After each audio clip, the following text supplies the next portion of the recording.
The blood dripped from Flora Blackburn's split lip as she cradled her newborn twin daughters against her chest, their tiny cries piercing the still Montana air like arrows. The year was 1878, and in the small town of Whispering Pines, Montana, bringing twin girls into the world had earned her nothing but her husband's fists and the community's scorn. Now, 3 days after their birth, with Emmett Blackburn's body being lowered into the cold ground victim of his own drunken fall from the hayloft, Flora stood alone, a widow marked as cursed. "Bringing 2 girls and no sons," muttered Silas Jenkins, the general store owner, as he passed. No wonder poor Emmett took to drinking heavier. Flora kept her eyes downcast. The twins, Rose and Lily, slept peacefully against her, unaware that their very existence had branded their mother. The bruises on her face and arms were turning a sickly yellow-green, visible reminders of Emmett's rage when the midwife had announced she'd delivered twin daughters instead of the son he'd demanded. She made her way slowly back to the small homestead at the edge of town, each step an effort.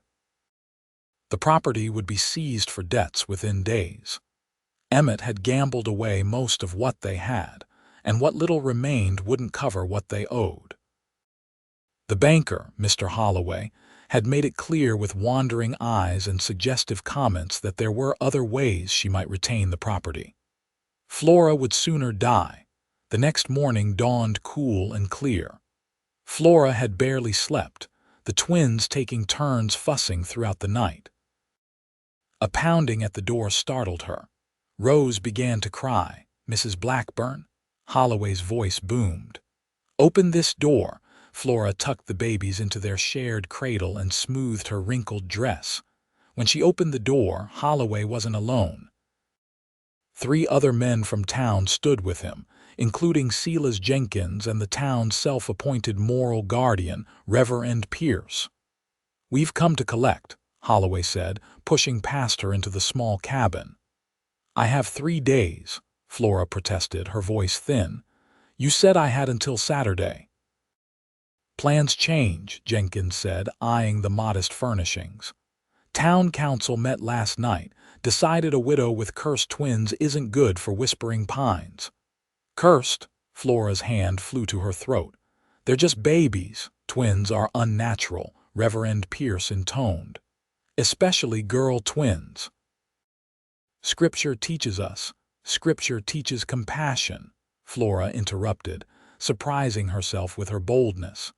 The first blow came from Holloway, catching her across the cheek and sending her stumbling backward. "Mind your place, woman." What followed was a blur of pain and fear. Flora fought to protect her babies as the men ransacked her home, taking anything of value. When she resisted Holloway taking her wedding band, the last thing of worth she possessed, the beating began in earnest. Through swollen eyes, Flora watched helplessly as they loaded her meager possessions onto a wagon. The twins wailed from their cradle, their cries like knives in her heart. "Take your cursed offspring and be gone by sundown," Reverend Pierce declared. "Whispering Pines has no place for your kind." They left her crumpled on the floor, her lip bleeding anew, ribs screaming with every breath. Flora dragged herself to the cradle, checking her daughters with trembling hands. They were unharmed, hungry and frightened, but safe. She had nothing left but them, nowhere to go, no family to turn to. Her parents had disowned her when she'd married Emmett against their wishes. 4 years of abuse had proven them right, but pride had kept her from reaching out.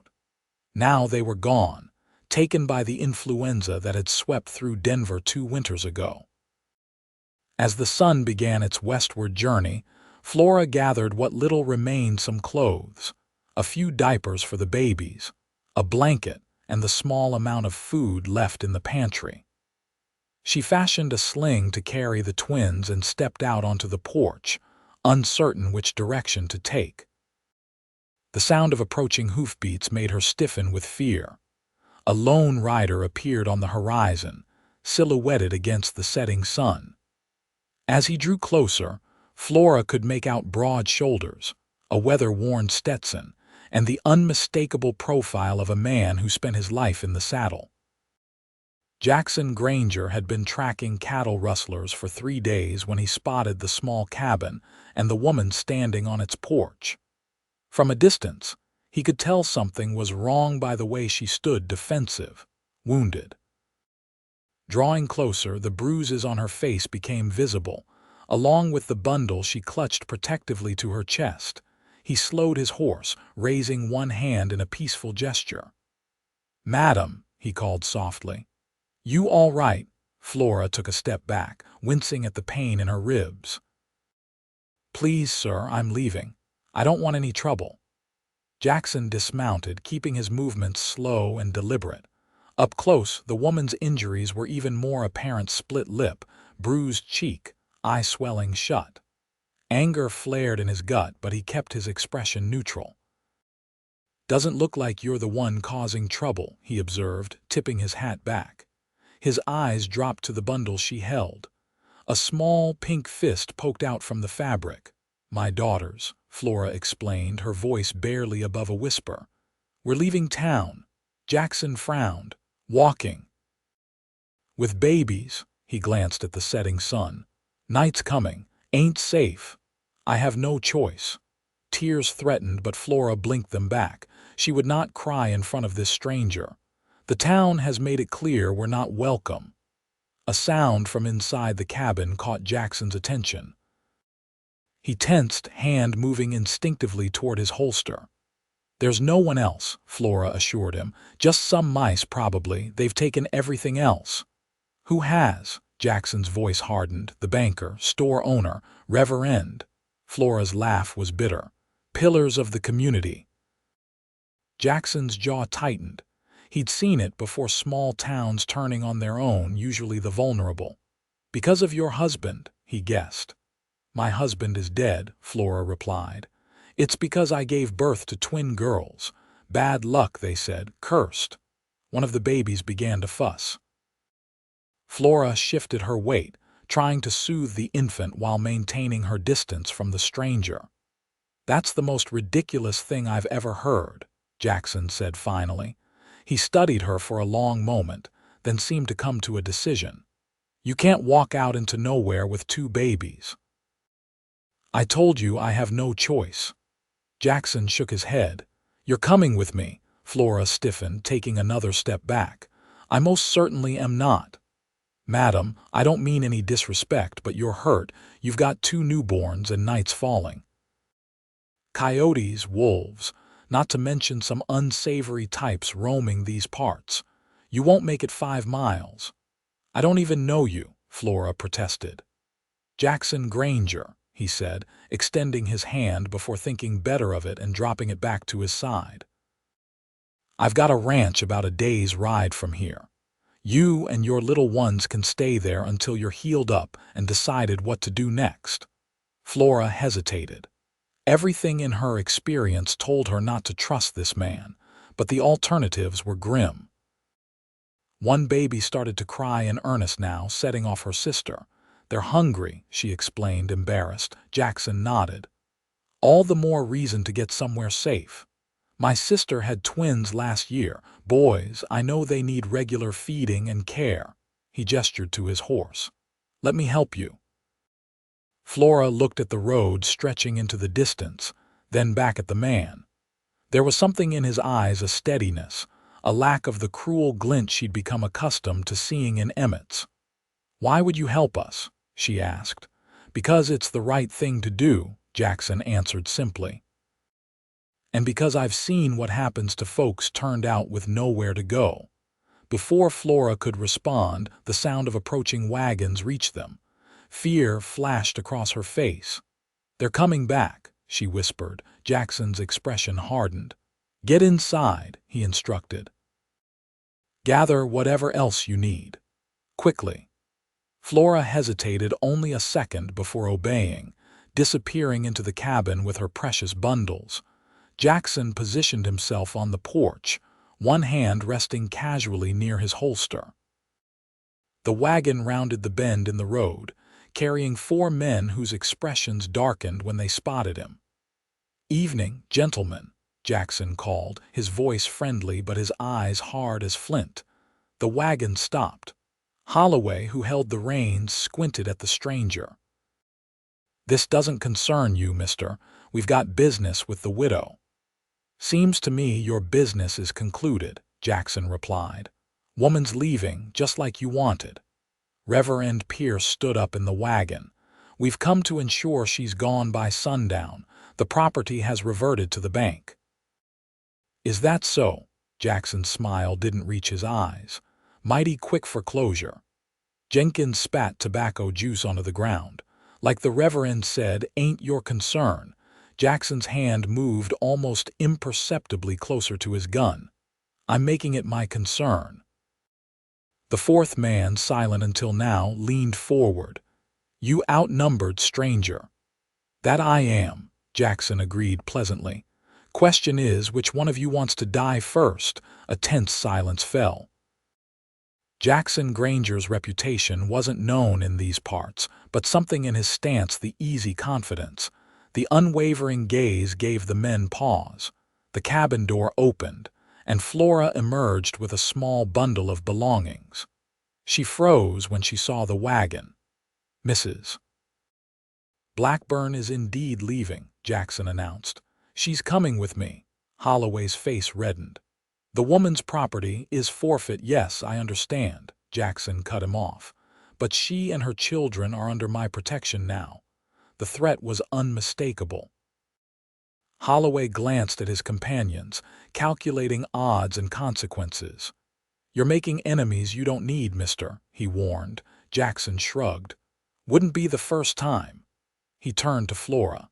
"Ready?" she nodded, clutching her babies and the small bundle of belongings. With practiced ease, Jackson helped her mount his horse, then handed her the twins before swinging up behind her. His arms formed a protective circle around her and the babies as he took the reins. "Gentlemen," he nodded to the scowling men as he turned the horse. "You'll regret this," Holloway called after them. Jackson didn't bother responding. He guided the horse away from the cabin, away from whispering pines and into the gathering dusk.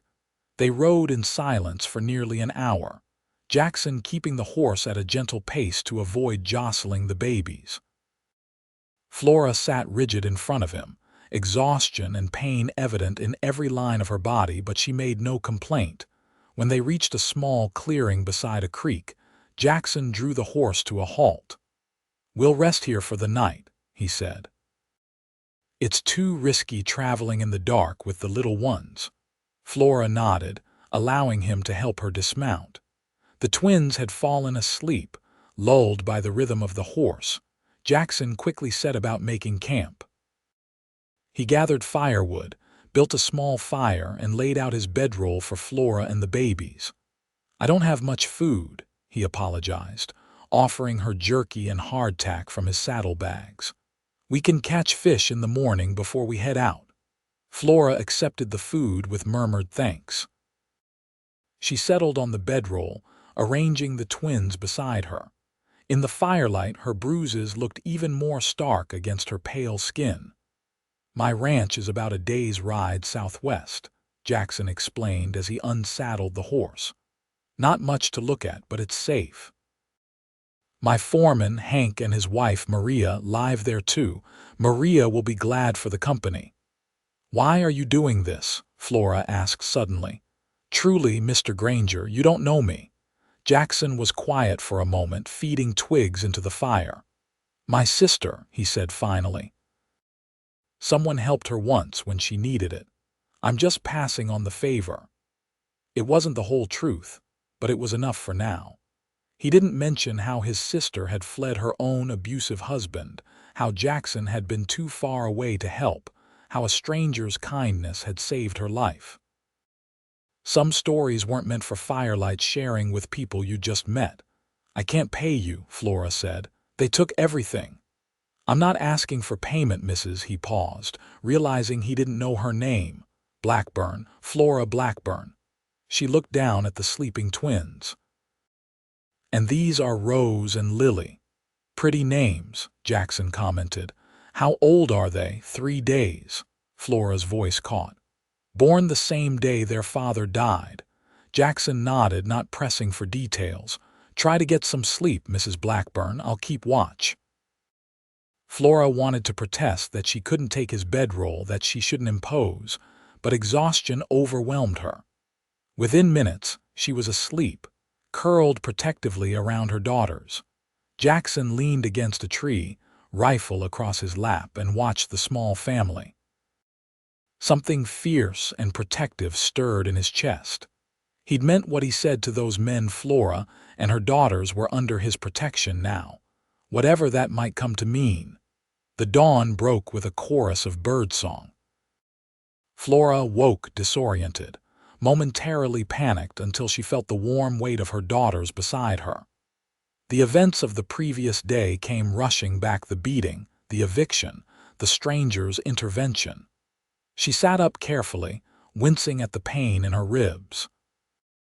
Jackson was already awake, crouched by the creek with a makeshift fishing line. He glanced over, nodding when he saw she was awake. "Morning," he called softly. "Caught breakfast." 2 small trout lay on the bank beside him. Flora was impressed despite herself. She checked on the twins, who were still sleeping peacefully, then made her way to the creek to wash her face. The cool water stung her split lip but felt refreshing on her bruised skin. "How are you feeling?" Jackson asked, keeping his eyes on the water. "Sore," Flora admitted. "But better than yesterday," he nodded, satisfied. "We'll take it slow today. No need to rush and jostle those little ones." Flora watched as he expertly cleaned the fish and spitted them over the rekindled fire. There was an economy to his movements, a competence that spoke of years of self-reliance.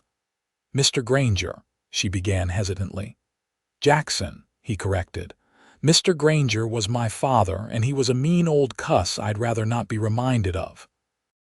The candid statement surprised a small laugh from Flora, which she immediately regretted as pain lanced through her ribs. "Jackson, then," she conceded.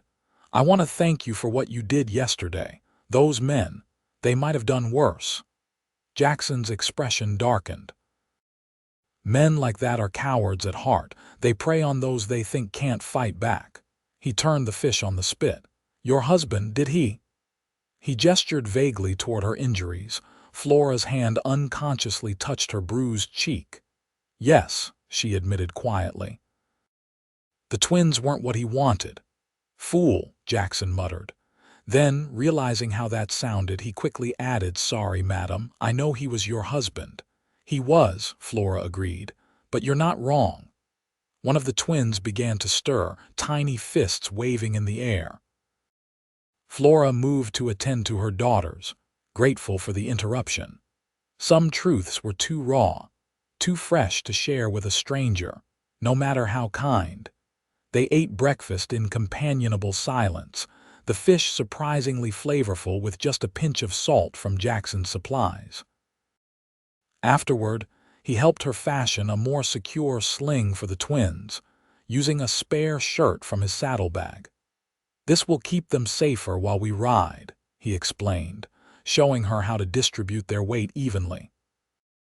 By mid-morning, they were on the trail again, Jackson once more sitting behind Flora on the horse, his presence solid and reassuring at her back. The twins slept contentedly in their improvised sling, lulled by the gentle rhythm of the horse's gait. As they traveled, Jackson pointed out landmarks and shared stories about the territory. Flora learned he had come west after the war, bought land when it was cheap, and spent the last decade building his ranch into something respectable. Not rich by any means, he clarified, but enough to live on. Good grazing land, decent water access. "You never married?" Flora asked, immediately regretting the personal question. "I'm sorry, that's not my business," Jackson chuckled. "No offense taken, and no, never found the right woman. Or maybe never stayed in one place long enough to look properly." They stopped at midday to rest the horse and feed the twins. Flora sat beneath the shade of a cottonwood tree, nursing one baby while Jackson politely kept his back turned, tending to the horse. "How much farther?" Flora asked when both babies were fed and settled. "We should reach the ranch by sundown if the weather holds," Jackson replied, eyeing the clear blue sky. "Looks promising." As they continued their journey, Flora found herself relaxing incrementally. The steady presence of the man behind her, the rhythmic plodding of the horse, and the peaceful sleep of her daughters combined to create a sense of security she hadn't felt in years. The landscape gradually changed as they traveled, rolling hills giving way to a broader valley with a winding creek cutting through it. Cattle dotted the grasslands, their red-brown coats standing out against the green. "Yours?" Flora asked, nodding toward the animals. "Some of them," Jackson confirmed. "I run about 300 head, small operation compared to some, but it's honest work." The sun was indeed setting when they crested a final hill, and Flora saw the ranch spread out before them. It wasn't grand, a modest main house, a barn, bunkhouse, and a few outbuildings, but it looked well-maintained and welcoming with smoke curling from the chimney. As they approached, a dog began barking, alerting the household to their arrival. A woman emerged from the main house, wiping her hands on her apron, followed by a tall, lean man with a weathered face. "That's Hank and Maria," Jackson explained. "Hank's been with me since I started. Maria came along 5 years ago and married him, best cook in 3 counties. Maria hurried forward as Jackson helped Flora dismount, her eyes widening at the sight of Flora's bruised face and the tiny bundles in the sling. "Jackson Granger, what have you brought us?" she exclaimed, her accent revealing her Mexican heritage. "Trouble, probably," Jackson replied with a wry smile. "Maria, this is Mrs. Flora Blackburn and her daughters, Rose and Lily. They need a safe place to stay for a while." Maria's expression softened immediately. She stepped forward, gently touching Flora's arm. "Come inside, Querida. You look dead on your feet." Hank moved to take the horse's reins from Jackson, raising an eyebrow in silent inquiry. Jackson gave an almost imperceptible shake of his head. Explanations would come later. The interior of the ranch house was simple, but comfortable. A large main room combined kitchen and living areas, with doors leading to what Flora assumed were bedrooms. Everything was scrupulously clean, with colorful woven blankets adding warmth to the wooden furniture. "Sit, sit," Maria insisted, guiding Flora to a chair by the fire. "Let me see these little angels." Flora carefully unwrapped the sling, revealing the sleeping twins. Maria cooed softly, her face lighting up. "So tiny. How old?" 4 days now," Flora replied, realizing with a start that it had been just yesterday when they were 3 days old. So much had changed in 24 hours. Maria clicked her tongue sympathetically. "And you traveling so soon after birth. No wonder you look exhausted." She turned to Jackson, who had been hovering uncertainly by the door. "They will take the spare room. I will make up the bed with fresh linens." It wasn't a suggestion. Jackson nodded, knowing better than to argue with Maria when she used that tone. "I'll check on the cattle," he said. "Hank will want to know what happened with the rustlers." As he turned to leave, Flora called after him. "Thank you," she said simply, "for everything." Jackson touched the brim of his hat in acknowledgement, then slipped out into the gathering darkness. Maria bustled about, preparing a light meal and setting water to heat for a bath. She helped Flora bathe the twins first, exclaiming over their perfect tiny fingers and toes. Then, with remarkable efficiency, she arranged for Flora to have privacy for her own bath while she watched over the sleeping infants. The hot water was blissful on Flora's aching body. For the first time since giving birth, she felt truly clean. Maria had provided a nightgown and robe that were slightly too large but soft and comfortable. When Flora emerged from behind the privacy screen, she found a simple meal waiting: soup, freshly baked bread, and tea. "Eat," Maria instructed. "Then sleep. The babies are fine." Too tired to argue, Flora obeyed, surprised by her own hunger. The soup was flavorful, the bread still warm from the oven. As she ate, Maria bustled around, preparing the spare room. "Jackson is a good man," Maria said as she worked. "The best. He found me and Hank when we had nothing, gave us work, a home. He looks fierce, yes, but his heart is kind." Flora nodded, unsure how to respond. Her experience with men had taught her to be wary of apparent kindness. It often came with expectations. As if reading her thoughts, Maria added, "He expects nothing in return for his help. That is not his way." Later, settled in the small but comfortable bedroom with her daughters sleeping beside her in a makeshift cradle, Flora allowed herself to truly relax for the first time in days. The room was clean, the bed soft, and for tonight at least, she and her daughters were safe. Tomorrow would bring its own challenges, but for now, sleep beckoned. Outside, Jackson sat on the porch with Hank, sharing a bottle of whiskey as he explained the situation. "So you just decided to bring home a widow and 2 newborns?" Hank asked, his tone neutral but his eyebrows raised. "What would you have done?" Jackson countered. "Left them there for those animals to prey on." Hank considered this, then shrugged. "Same as you, probably." He took another sip of whiskey. "Those men from town, they'll come looking eventually." "Let them," Jackson said, his voice hardening. "They'll find more than they bargained for." Hank nodded, recognizing the dangerous glint in his friend's eye. He'd seen it before, usually right before trouble started. "Just so we're prepared," he said mildly. Jackson leaned back in his chair, staring up at the star-filled sky. "She can stay as long as she needs," he decided. "Her and those little girls." Hank said nothing, but a knowing smile crossed his weathered face. He'd never seen Jackson Granger look at a woman the way he'd looked at Mrs. Blackburn, all protective and uncertain at the same time. Things around the ranch were about to get interesting. The first week at the ranch passed in a blur for Flora. The twins demanded constant attention, feeding, changing, soothing. Her body was still recovering from both childbirth and the beating, leaving her exhausted and sore. But for the first time since her marriage, she felt safe. Maria proved to be a godsend, showing Flora how to bathe the twins efficiently, how to swaddle them tightly for better sleep, and preparing nourishing food to help Flora's milk supply. She chattered constantly in a mixture of English and Spanish, her warmth and kindness wrapping around Flora like a protective blanket. Jackson maintained a respectful distance, busy with ranch work during the days. But each evening he would inquire about her well-being and the twins, genuine concern in his eyes. Flora found herself looking forward to these brief interactions, to the deep rumble of his voice and his quiet, steady presence.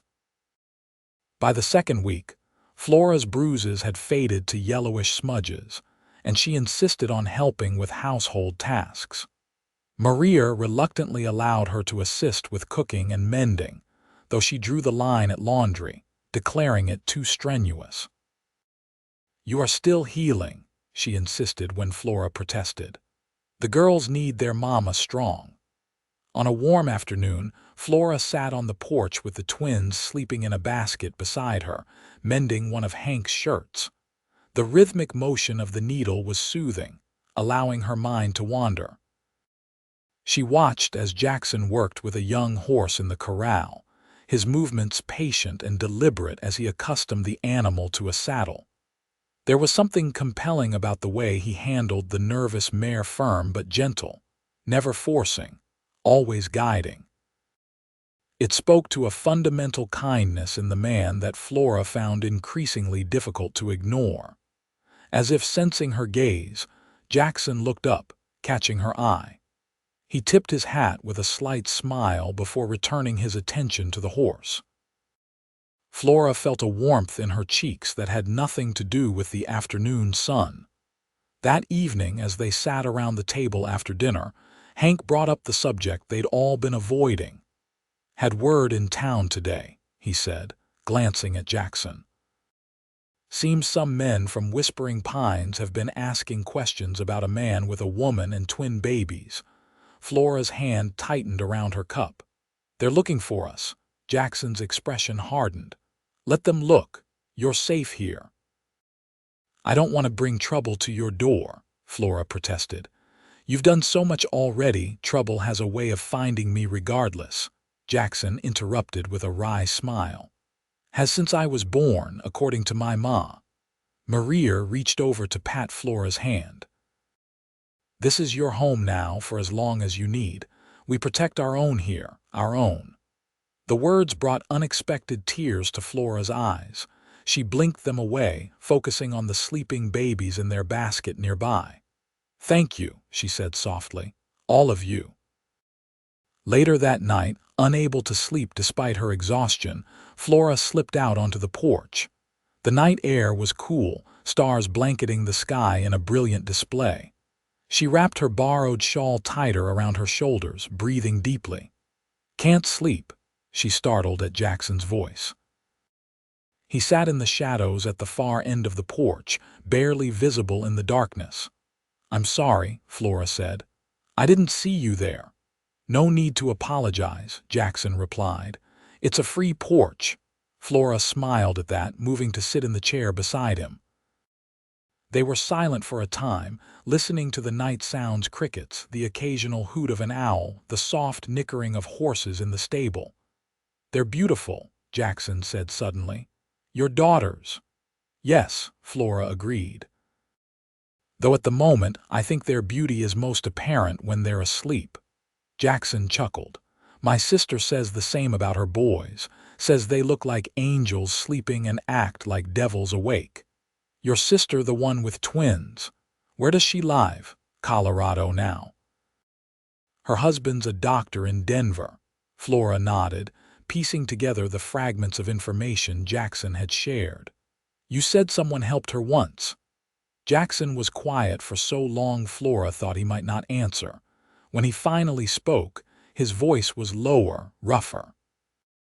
"Her first husband was a mean drunk, beat her regularly. When she got pregnant, it got worse. One night he nearly killed her. She lost the baby." Flora's hand went instinctively to her abdomen, a sympathetic pain blooming there. "I was working cattle drives then, gone for months at a time. By the time I found out, she'd already fled. A woman she didn't even know took her in, hid her until she could get to me." Jackson's hands tightened on the arms of his chair. "If I'd been there." "You would have killed him," Flora finished quietly. "Yes," Jackson admitted.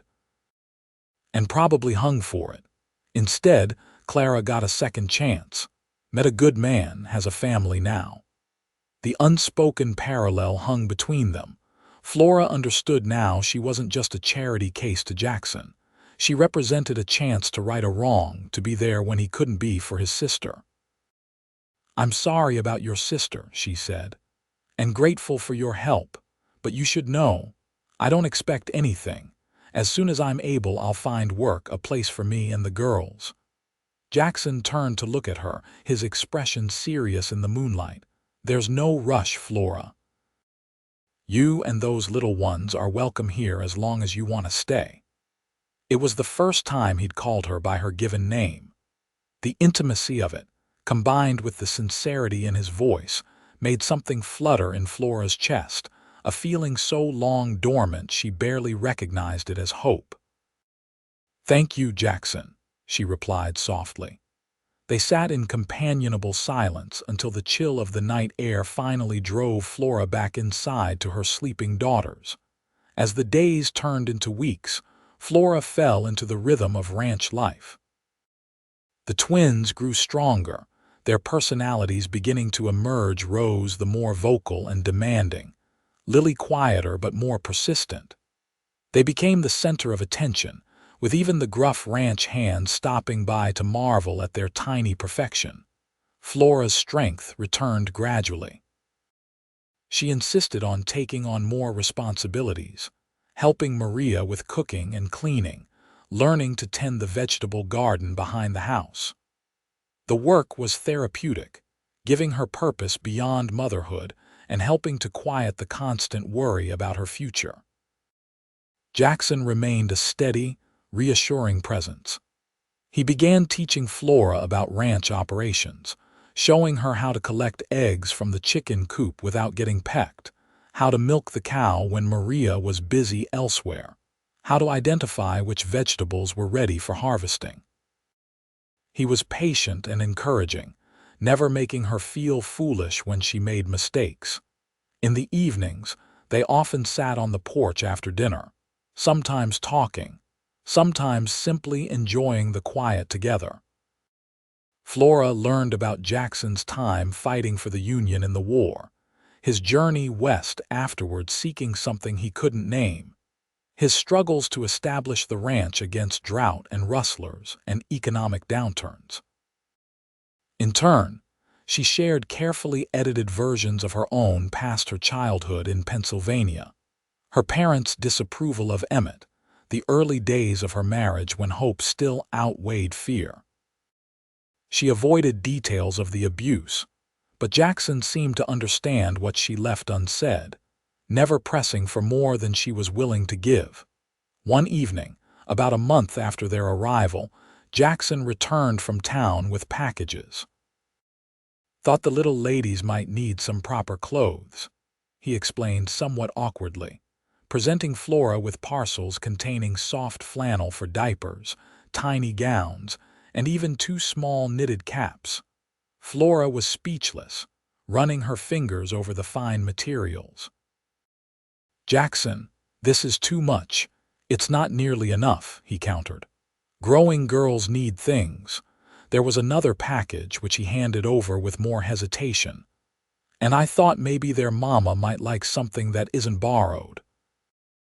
Inside was a simple but pretty blue dress, modest and practical but far nicer than anything Flora had owned even before being forced from her home. Tears sprang to her eyes before she could stop them. "I can't accept this," she whispered. "Why not?" Jackson asked, genuinely puzzled. "Because—" Flora struggled to articulate the complex emotions swirling within her.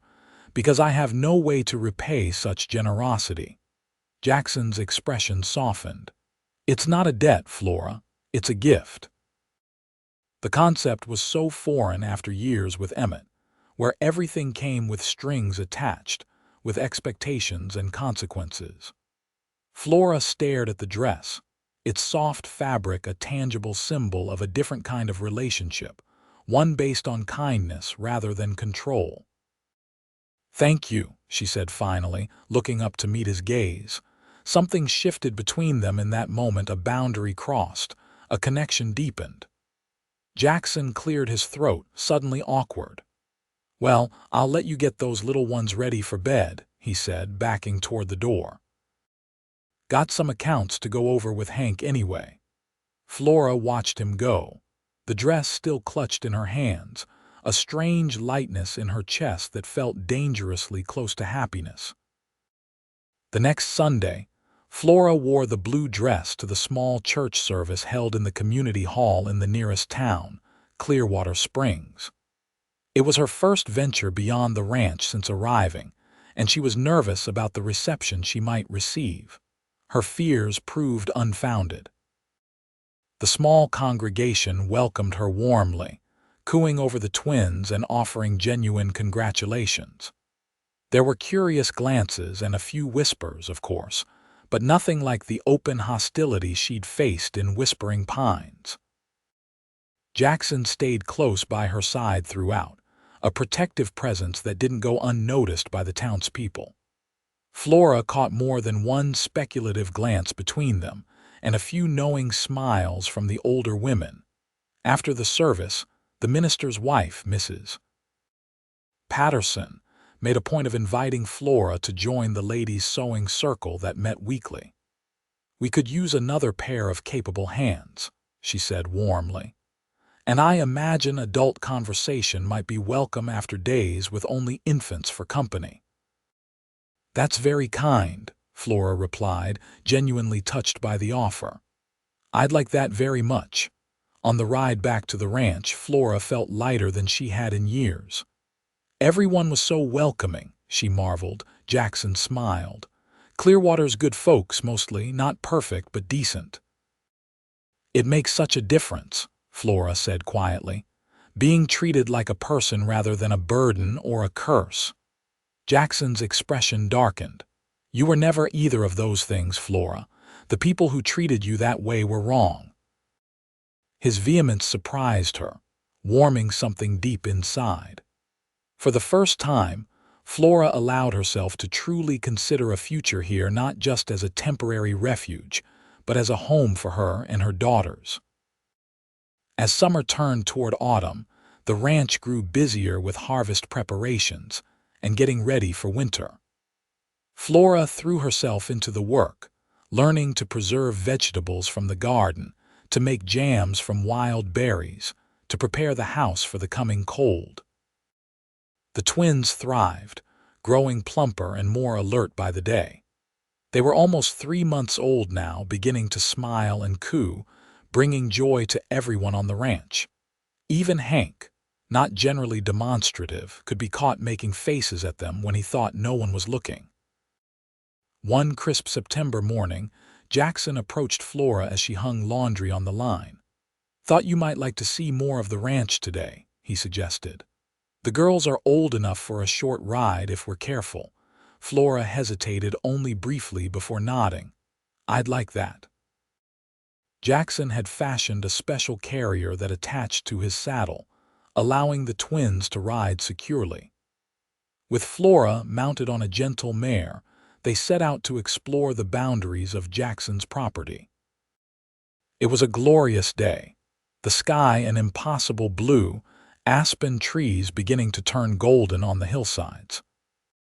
Jackson showed her his favorite places, a hidden meadow carpeted with late wildflowers, a clear pool in the creek where trout gathered, a rocky outcrop that offered views across the entire valley. "It's beautiful," Flora said as they stopped to rest and feed the twins. "You've built something wonderful here, Jackson." He looked around, pride evident in his expression. "It was just raw land when I bought it. Took a lot of work to make it produce." "You should be proud," Flora told him. "Not many men could have accomplished what you have." Jackson shrugged, uncomfortable with the praise. "Had help. Hank's been with me from the start. Maria joined us later. Can't run a place like this alone." "Still," Flora persisted, "it was your vision, your determination." Jackson studied her for a moment. "You know, you're different now," he observed. "From when we first met." Flora tensed. "How so?" "You look me in the eye when you speak," he said. "You stand straighter. Your voice is stronger." Flora considered this. It was true she had changed over the past months. Safety and kindness had allowed her to remember parts of herself long suppressed under Emmett's tyranny. "Is that good or bad?" she asked lightly, though the question felt weighted. "Good," Jackson replied without hesitation. "Very good." Their gazes held for a moment longer than necessary. Flora looked away first, focusing on Lily, who had finished nursing and was now contentedly studying her own tiny fist. "We should head back," she said. "They'll need naps soon." Jackson agreed, helping her secure the twins in their carrier before mounting up. As they rode back toward the ranch house, he asked casually, "Have you given any thought to what you want to do? Long term, I mean." The question caught Flora off guard. She had been so focused on the present, on the day-to-day challenges of motherhood and recovery, that she'd avoided thinking too far ahead. "I'm not sure," she admitted. "I need to find work eventually, a place of my own." "You know you can stay at the ranch," Jackson reminded her. There's plenty of room and Maria loves having you and the girls there." "That's very generous," Flora replied carefully, "but I can't impose forever. You've already done so much." Jackson was quiet for several moments. When he spoke again, his voice had an odd note Flora couldn't quite identify. "What if it wasn't an imposition?" he asked. "What if it was where you belonged?" Flora's heart stuttered in her chest. "Jackson, I'm not saying it right," he interrupted, frustration evident in his tone. "I've never been good with words." He reined his horse to a stop, turning to face her. "Flora, I care about you and the girls. I think you know that." Flora nodded, unable to speak past the sudden tightness in her throat. "I'm not asking for anything you're not ready to give," Jackson continued, his expression earnest. "Just asking you to consider that maybe your future could be here. With us. With me." It wasn't quite a proposal, but it wasn't simply an offer of continued charity either. It was something in between, a possibility, a door cracked open that could lead to something more. "I don't know what to say," Flora admitted. "You don't have to say anything now," Jackson assured her. "Just think about it." Flora nodded, grateful for the reprieve. Her emotions were a tangled mess: gratitude, fear, and something else. Something warm and hopeful that she was afraid to examine too closely. They rode the rest of the way in silence, but it wasn't uncomfortable. Rather, it felt like a space had opened between them, filled with potential and promise, waiting to see what might grow there. October brought cooler temperatures and preparations for winter in earnest. The ranch was busier than ever, with cattle being brought down from summer pastures, the last harvests being gathered, woodpiles being stacked high against the coming cold. Flora threw herself into the work, grateful for the physical activity that kept her too busy to dwell on Jackson's almost proposal. She hadn't given him an answer yet, and he hadn't pressed for one, content to let things develop naturally between them. And things were developing. Small moments of connection accumulated daily, his hand lingering when he passed her the coffee at breakfast, their shoulders touching as they sat on the porch in the evenings, the way his eyes sought hers across the room when something amusing happened. Flora found herself looking forward to these brief contacts, these quiet acknowledgments of the growing bond between them. The twins, now 4 months old, were thriving, becoming more interactive and developing distinct personalities. Rose was bold and demanding, always wanting to be in the thick of activity, while Lily was more observant, taking everything in with her serious blue eyes before deciding if it merited her attention. Jackson was wonderful with them, endlessly patient with their crying and fussing, delighting in their smiles and coos. He would often take one while Flora tended to the other, his large hands gentle as he rocked and soothed. Watching him with her daughters made something ache in Flora's chest, a bittersweet longing for what might have been, what might still be. It was during this time that trouble finally found them. The day began like any other. Flora was in the kitchen with Maria, preparing preserves from the last of the orchard's apples, the twins napping in their basket nearby. Jackson and Hank had ridden out at dawn to check on cattle in the north pasture. The sound of approaching horses drew Flora to the window. 3 riders were coming up the drive, moving with purpose.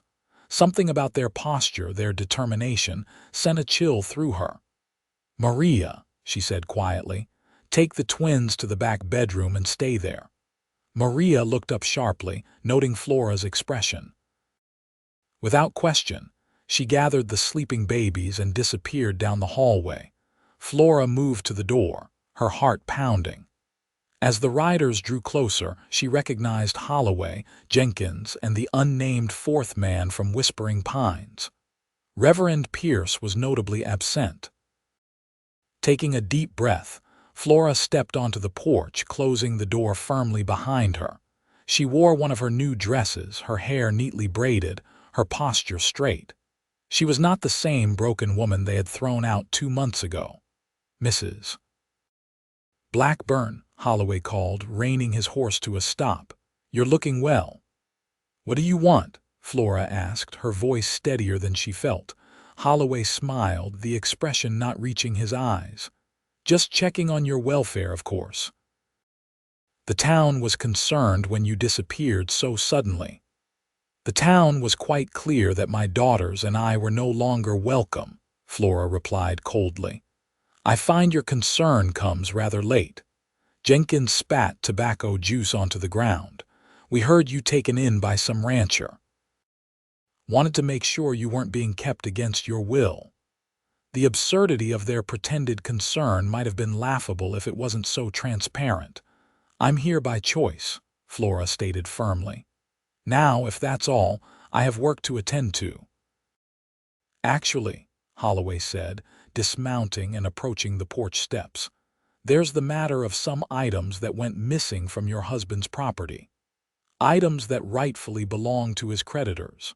Flora's hands clenched at her sides. "You took everything of value when you threw me out." "There was nothing left to take." "Now that's not entirely true," Holloway countered, ascending the first step. "Your husband had a pocket watch, gold, family heirloom, I believe, worth a considerable sum." Flora stared at him in disbelief.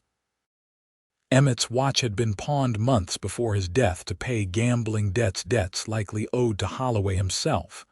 This was a fabricated excuse to harass her, nothing more. "The watch was sold long ago," she said. "As you well know, Mr. Holloway." Holloway's expression hardened. "Are you calling me a liar, Mrs. Blackburn?" Before Flora could respond, the sound of a rifle being cocked cut through the tension. Maria stood in the doorway, Hank's shotgun held steadily in her hands. "You will leave now," she said, her accent thickening with anger. "Or I will shoot you where you stand." Holloway froze, clearly not having expected armed resistance from the women. His companions shifted nervously on their horses. "Now, there's no need for that," Holloway said, raising his hands placatingly as he backed down the steps. "We're just having a conversation." "The conversation is over," Flora declared. "Please leave this property." Holloway's face darkened with anger, but he retreated to his horse. "This isn't finished," he warned as he mounted.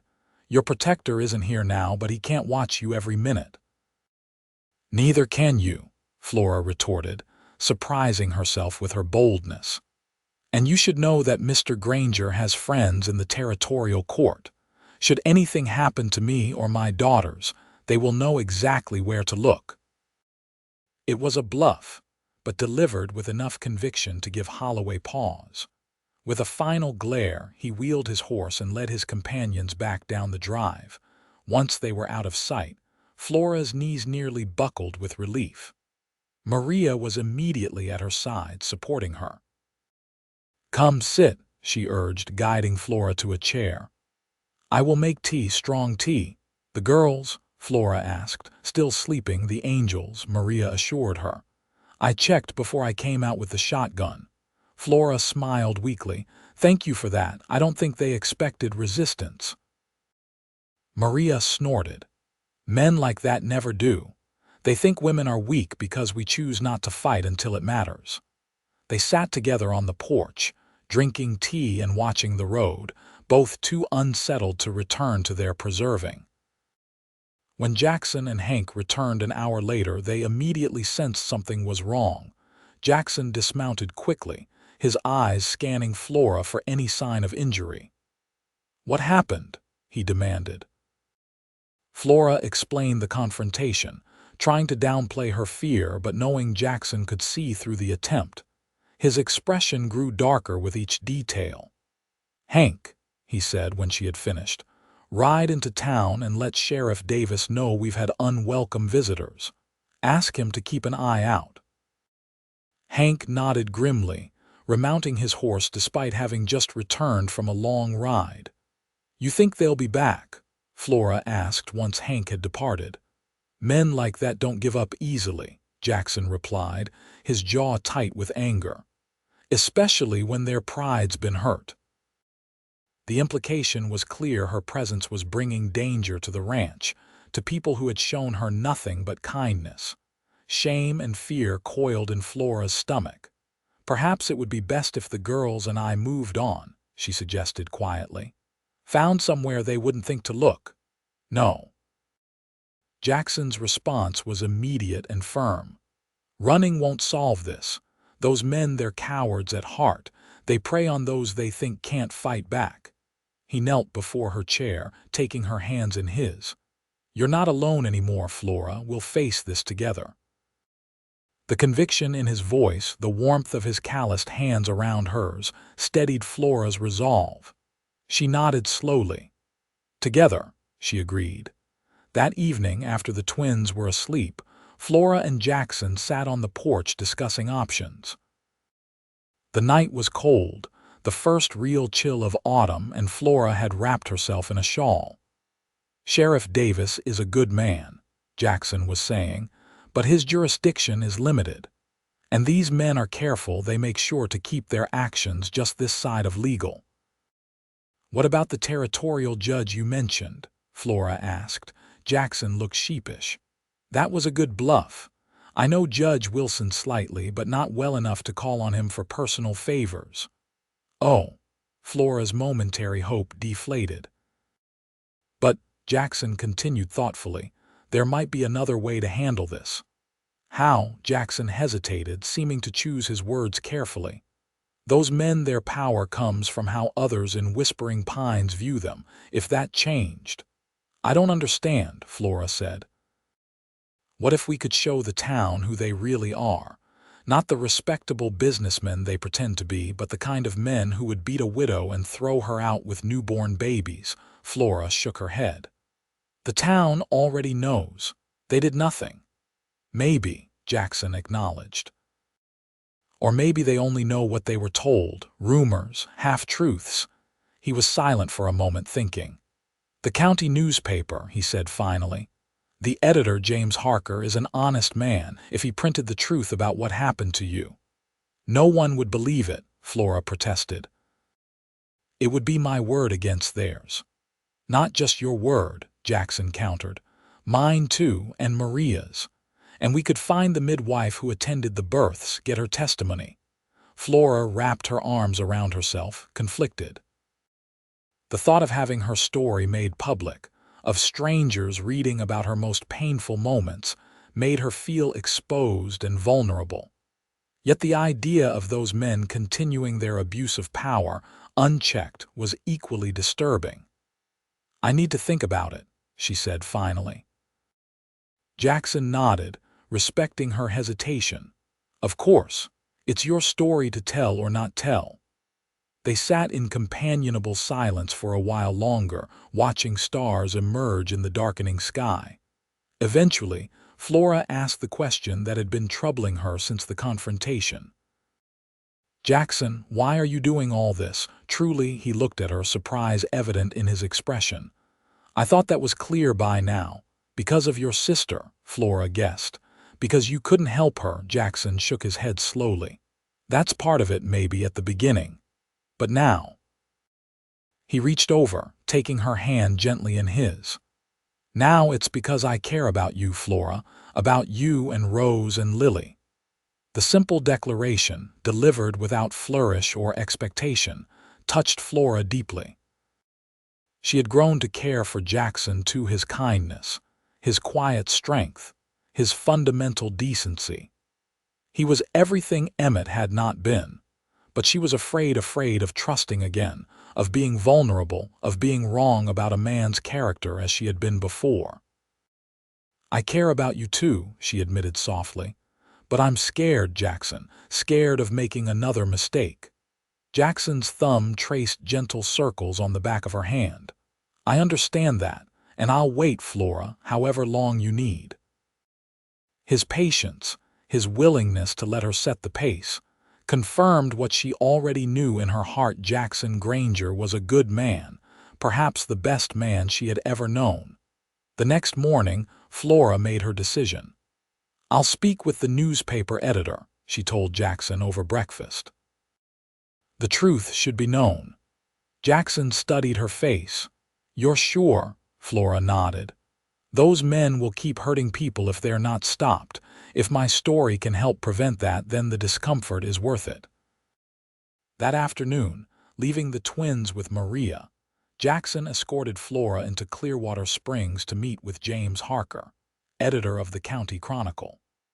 Harker was a serious man with ink-stained fingers and a shrewd gaze that assessed Flora thoroughly before he invited them to sit.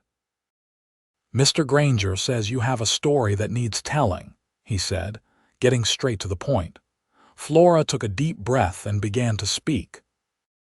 She told him everything: her marriage to Emmett, the years of abuse, the joy of discovering she was pregnant followed by the fear when she learned she was carrying twins, Emmett's death, the beating and eviction after the birth of her daughters, and finally, the recent threats from Holloway and his associates.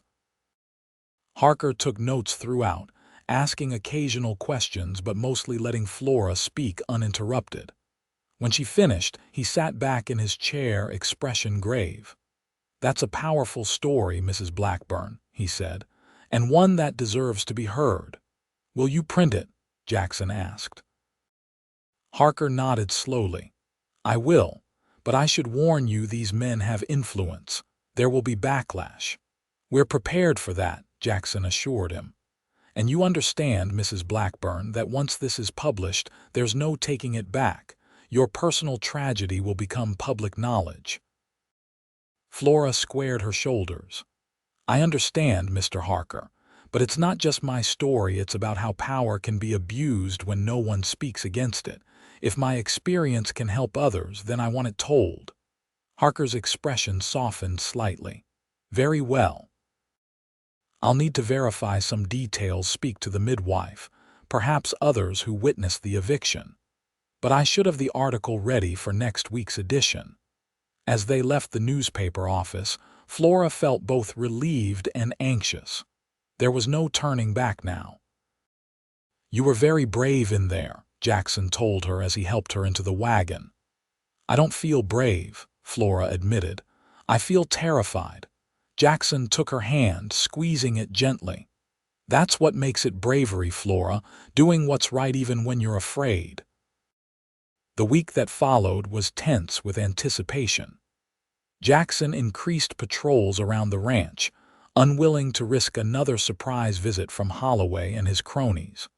Flora threw herself into domestic tasks, trying to keep her mind occupied while they waited for the newspaper to be published. The twins provided a welcome distraction, their daily developments a source of joy amid the stress. Rose had learned to roll from her back to her stomach and seemed determined to master crawling months ahead of schedule, while Lily had developed a belly laugh that could lighten even the most worried heart. Finally, the day arrived. Hank returned from town with a copy of the County Chronicle, the headline prominently featuring, "Widow and newborn twins brutalized and evicted by Whispering Pines officials." Flora read the article with trembling hands. Harker had written it well, factual but compelling, letting the events speak for themselves without sensationalism. He had included statements from the midwife, who confirmed Flora's account, and from a neighbor who had witnessed the eviction but been too afraid to intervene. "What happens now?" Flora asked, setting the paper aside. "Now we wait," Jackson replied. "But I don't think we'll wait long." He was right. The article caused an immediate sensation throughout the county. By the following day, reports were coming in of citizens of Whispering Pines confronting Holloway and the others, demanding explanations. Several families with business at the bank had withdrawn their funds. The Reverend Pierce, though not directly implicated in the beating, faced a half-empty church on Sunday. 3 days after publication, the sheriff from Whispering Pines arrived at the ranch. Flora was alone on the porch, the twins napping inside when the lawman approached.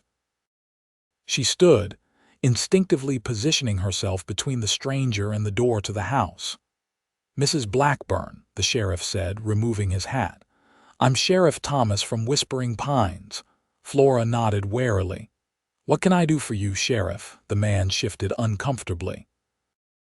"I've come to apologize, madam. I was away when what happened to you took place. Just got back last week and read the account in the paper." He looked genuinely distressed. "It should never have happened, not in my town." Flora was taken aback by the sincere regret in his voice. "Thank you for saying so," she said cautiously. "There's more," Sheriff Thomas continued. "Holloway, Jenkins, and Davis have been arrested. Assault charges for now, though there may be more as we investigate their dealings further." The news was so unexpected that Flora had to grip the porch railing for support. "Arrested, truly?" "Yes, madam. The article opened a floodgate. Seems you weren't the only one they'd mistreated over the years. Once folks started talking." He shook his head grimly. "Well, let's just say there's a lot to answer for." Flora's legs felt suddenly weak. She sank onto the porch bench, overwhelmed by the news. "I never expected. I just wanted the truth known." "Sometimes the truth is enough," Sheriff Thomas said, "when it's the right truth at the right time." Before leaving, the sheriff informed Flora that her property in Whispering Pines, technically still in Emmett's name, would be held in trust pending resolution of his estate. There might, he suggested, be something salvageable from it after Emmett's debts were settled. When Jackson returned and heard the news, his relief was palpable. "It's over," he told Flora, gathering her into a spontaneous embrace. "They can't hurt you anymore." Flora allowed herself to lean into his strength, her own emotions too complex for words. It wasn't just relief she felt, but vindication, closure, and a growing sense of possibility for the future, a future that seemed brighter with each passing day. That evening, with the twins asleep and Hank and Maria retired for the night, Flora and Jackson sat on the porch enjoying the crisp autumn air. A comfortable silence had settled between them, born of shared trials and growing trust. "I've been thinking," Jackson said finally, his voice low and thoughtful. "About," Flora prompted when he didn't continue. "About what comes next." He turned to face her, his expression earnest in the lamplight. "For you, for the girls, for us." Flora's heart quickened. "What did you have in mind?" Jackson took a deep breath. "I want to ask you something, Flora, but I need you to know you can say no. Nothing changes if you do. You and the girls will always have a home here." "Ask me," Flora encouraged softly. Jackson reached for her hand, enfolding it in both of his. "I love you, Flora Blackburn. I love your strength, your kindness, your fierce protection of those girls. I love the way you stand up for what's right, even when it's hard." His voice grew husky with emotion. "I'd be honored if you'd consider becoming my wife. Not because you need protection or a provider, but because I believe we could build something good together." Tears pricked Flora's eyes. It wasn't a grand, romantic proposal, but it was honest and heartfelt, just like Jackson himself. "The girls," she began, "would be my daughters in every way that matters," Jackson finished for her. "I already love them, Flora. How could I not?"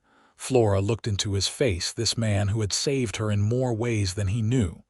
She had come to love him too gradually, cautiously, but deeply.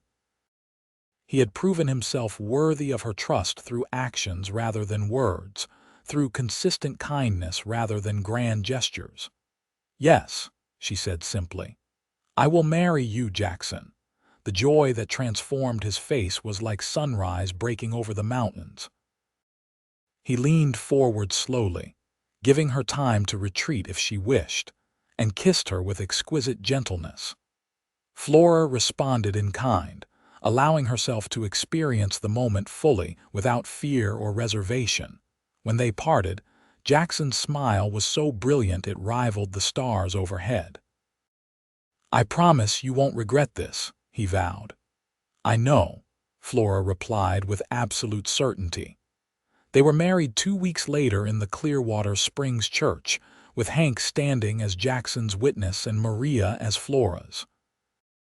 The twins, dressed in matching white gowns Jackson had ordered from Denver, were the center of attention, passed from admiring arms to admiring arms throughout the small reception that followed. Sheriff Thomas attended, bringing news that the prosecution of Holloway and his associates was proceeding, and that Flora's former property had been sold to cover Emmett's debts, with a small sum remaining that would be forwarded to her. "It's not much," the sheriff apologized. "But it's rightfully yours." "It's enough," Flora assured him. "More than I expected." As she spoke, her gaze found Jackson across the room, deep in conversation with the judge who had performed the ceremony. As if sensing her attention, he looked up, his eyes finding hers with unerring accuracy. The love in his expression made Flora's heart swell with gratitude and joy. It was enough. More than enough. It was everything. Spring came to the ranch with a riot of wildflowers and new beginnings.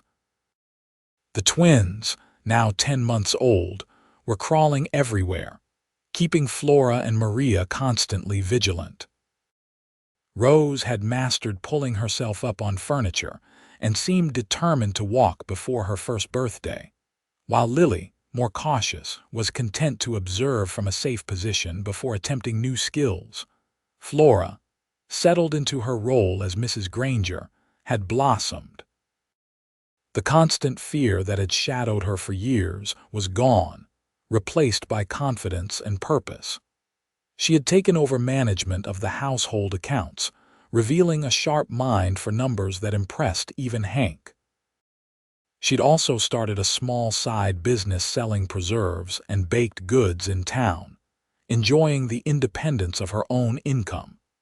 Jackson proved to be everything Flora had hoped for in a husband: kind, patient, and unfailingly supportive. He treated her as a partner rather than a possession, valuing her opinions and including her in decisions about the ranch. His love for the twins grew daily, his large hands endlessly gentle as he played with them, fed them, rocked them to sleep. The legal proceedings against Holloway, Jenkins, and Davis had concluded with all 3 men receiving jail sentences. Reverend Pierce, while not criminally charged, had been asked to leave his position after further revelations about his questionable interpretations of Scripture came to light. Whispering Pines was rebuilding its reputation under new leadership, with Sheriff Thomas working to ensure justice was applied equally to all citizens. Several families had reached out to Flora with apologies for not standing up for her when she needed it, acknowledgments she accepted with grace, if not quite forgiveness. On a warm May evening, as Flora and Jackson sat on the porch watching the sunset, the twins played on a blanket at their feet, happily babbling to each other in their private language. "I received a letter today," Flora mentioned, "from my cousin in Pennsylvania. She read the newspaper article and tracked me down." Jackson raised an eyebrow. "Good news or bad?" "Good, I think," Flora replied. "She wants to visit. She was always kind to me, even when my parents—" She trailed off, still finding it difficult to speak of their rejection. Jackson covered her hand with his. "She's welcome here. Any family of yours is family of mine." Flora smiled gratefully. "That's what I told her. She'll come in July if the weather holds for travel." They fell into comfortable silence watching the twins. Rose had captured a wooden spoon and was using it to bang enthusiastically on the porch floor, while Lily examined a colorful quilt square with intense concentration. "I've been thinking," Jackson said after a while. "Dangerous pastime," Flora teased, echoing one of his favorite phrases. He chuckled, squeezing her hand. "About expanding the house, adding on a proper nursery for the girls, maybe another bedroom or 2. Flora turned to look at him, a question in her eyes. For the future, Jackson explained, a slight flush coloring his cheeks. If you wanted. That is, if we were blessed with more children someday. The suggestion sent a warm flutter through Flora's chest. The idea of having more children born of love rather than obligation, raised with kindness rather than fear, was appealing in a way she couldn't have imagined a year ago. I would like that, she admitted softly. Not right away, perhaps, but someday. Jackson's smile was radiant. No rush, he assured her.